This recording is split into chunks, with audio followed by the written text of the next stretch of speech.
C'est bon, ça tourne, t'es en plein milieu là, c'est parfait. Bah, écoute, la façon dont on va procéder, c'est que toi t'as pas d'intercom. Ben là, je termine les films, il faudrait se parler par une ligne. Faudrait que je t'appelle? Ouais, c'est ça. Bah, moi non plus, là, tu sais, c'est depuis que je fais ça que je suis obligé d'acheter du stock. Donc là, t'as une oreillette et tu peux écouter, bah, c'est parfait ça. On va se parler par une ligne. Bah, je vais te téléphoner, c'est ça. Téléphoner. Ça va être bien. Ça, c'est parfait, regarde pour les instructions, ça va être bien. On va rester en contact pendant toute la session. De toute manière, regarde, si tu n'avais pas eu d'intercom, c'est pas plus grave que ça. Tu sais, on va rouler, on va tourner des coins de rue, droite, gauche, des choses comme ça. Puis ensuite, on s'arrête, puis là, je te dis ce que moi j'ai vu. Donc, au fur et à mesure, là, tu vas pouvoir corriger justement tout ce qu'il y a à corriger. Ça fait-tu longtemps que tu fais de la moto? Ben, celle-là, je l'ai faite quand j'étais jeune, il y a 20 ans. Ok. Puis, C'est pas ton je l'ai âge? fait pas mal. Ouais, dans mon jeune âge, ouais, c'est ça. Puis, je l'ai fait pas mal, mais ça fait 20 ans que j'ai recommencé il y a pas longtemps. Comme moi, hier, je reste quand même à 1h30 d'ici. Hier, je me suis envenu, j'ai fait quand même 1h30 hier, 140 km peut-être. Tu viens de Trois-Rivières? Ouais, un petit peu plus loin encore, le Bécancour, plus Bécancour. Ok. Bécancour, tu vas passer ton examen là-bas? Non, je vais passer ici. Tu vas le passer ici? Ouais. Regarde, C'est pour ça que je fais affaire avec toi. Plus simplement. Donc toi, tu veux le passer ici, l'examen, ça tombe bien, tu as une oreillette. Le 10 août vers 1h. Le 10 août vers 1h, ça c'est vraiment bon. C'est quel jour de la semaine ça, le 10 août? Le mercredi. À 1h l'après-midi. 1h ou 1h30. Bon, regarde, c'est parfait. Je te dirais que c'est un bon timing là, pour passer un examen. Donc c'est ça, toi, mercredi après-midi, en début d'après-midi, tu ne devrais pas avoir plus de trafic qu'ici. Ça ne m'inquiète pas vraiment. Ben, c'est stressant comme... Ouais, peut-être. C'est stressant et tu vas le ressentir avec moi derrière toi qui t'observe et qui te filme en plus. Tu vas sentir que tu t'es observé. Et quand tu es observé, ben, tu changes de comportement. Ouais. Donc les 10 premières minutes, là, généralement, c'est là où les gens font le plus de conneries dans l'examen de moto. Après, ça se place. Donc là, regarde ce que tu viens chercher avec moi ici. Là, c'est, regarde, au niveau du stress, là, c'est accoutumé au fait qu'il y ait quelqu'un qui t'observe. Okay. Le gars qui va te suivre dans un taxi, là, dans une Camry, là, lui, là, regarde, il est pas là, il va pas te juger, ou, tu sais, il a rien contre Kawasaki ou ton rien du tout.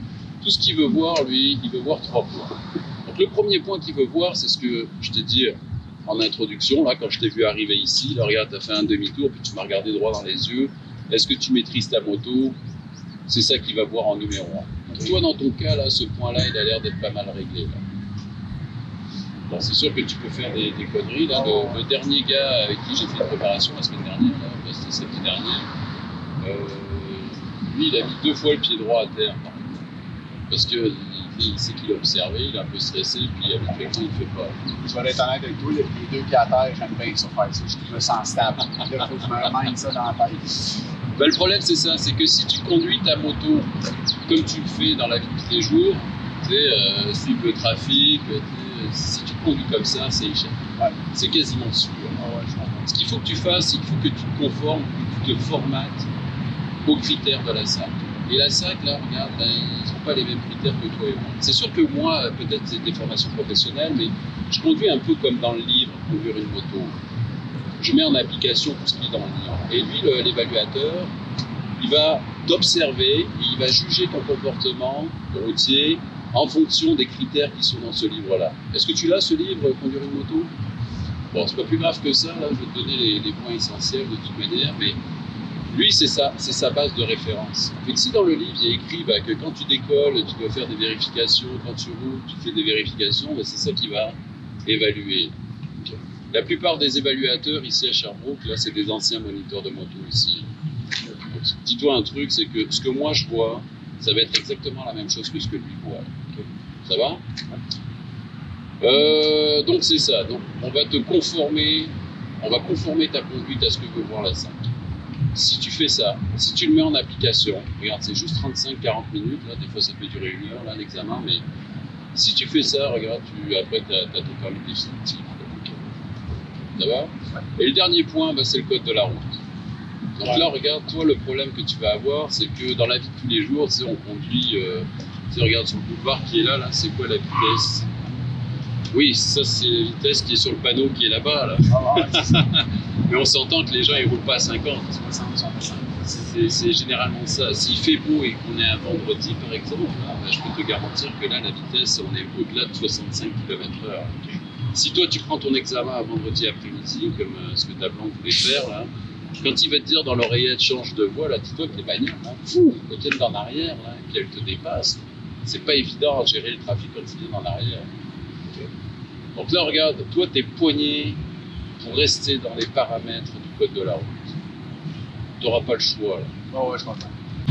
Le gars que j'ai eu juste avant toi, on l'a formaté, il a eu 96. Il a passé son examen mardi matin, il a eu 96% parce qu'il a vraiment mis en application tous les points que je lui ai donnés. Okay? Mais ça, regarde, c'est juste pendant l'examen. Après, tu vas reprendre toutes tes phobies. Ouais, je comprends.